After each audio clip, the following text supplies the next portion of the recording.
কোথাও ট্রেকিংয়ে যাওয়ার সময় বা বেড়াতে যাওয়ার সময় আমরা কী কী জামা কাপড় নেবো সেটা ডিপেন্ড করছে সেখানে কতটা ঠান্ডা রয়েছে। কিন্তু কিছু ওষুধ আমাদের অতি অবশ্যই নেওয়ার সাথে জরুরি, যেগুলো আজকে আমি একটু ডিসকাস করব।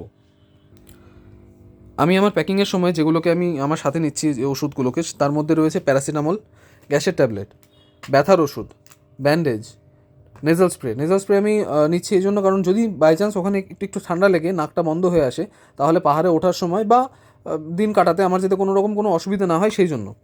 কর্পূর, একটু উচ্চতায় বিশিষ্ট জায়গায় গেলে কর্পূর নিলে এমন নয় যে অক্সিজেনের লেভেলটা বাড়িয়ে দেয়, কিন্তু আমাদের শ্বাস প্রশ্বাস নিতে একটু সুবিধা করে বা একটু মাথা ঘোরাটা বা মাথা যন্ত্রণাটা একটু হলেও কমায়। আচ্ছা, এদিকে রয়েছে জেলোসিলের ট্যাবলেট। আমি ট্যাবলেট ফর্ম এই জন্য নিচ্ছি, লিকুইডে বেশি ভালো কাজ করে, কিন্তু লিকুইডে ব্যাগটা ভারী হয়। আমি যেহেতু ট্রেক করব, তো ব্যাগ আমার ভারী করলে চলবে না, সেজন্য জেলোসিলের ট্যাবলেট ফর্ম।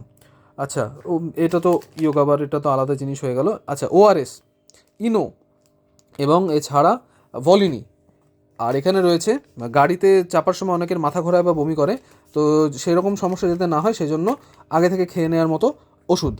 এই সমস্ত জিনিসগুলো কিন্তু আমার সাথে রয়েছে, যেগুলোকে আমি আমার ট্রেকিংয়ের জন্য বা কোথাও বেড়াতে গেলে সাথে নিই। দেখুন, এগুলো যে সব লাগবে এমনটা কিন্তু নয়, তবে বিপদে পড়লে যাতে কোনো কিছুই হাতের থেকে দূরে না থাকে, যেন অবশ্যই কাজে লাগে, এবং সাথে যারা যাচ্ছে বা অপরিচিত কেউ যদি বিপদে পড়ে তাকে দেওয়ার জন্য কিন্তু আপনার কাছে কিছু জিনিস হওয়া জরুরি। এগুলো ডে টু ডে লাইফে লেগে যায়, বাড়িতেও লাগে, যদি ঘুরেও আসে তাহলে কোনো সমস্যা নেই। সেজন্য অবশ্যই যখন কোথাও বেড়াতে যাবেন এগুলোকে কিন্তু সাথে রাখবেন।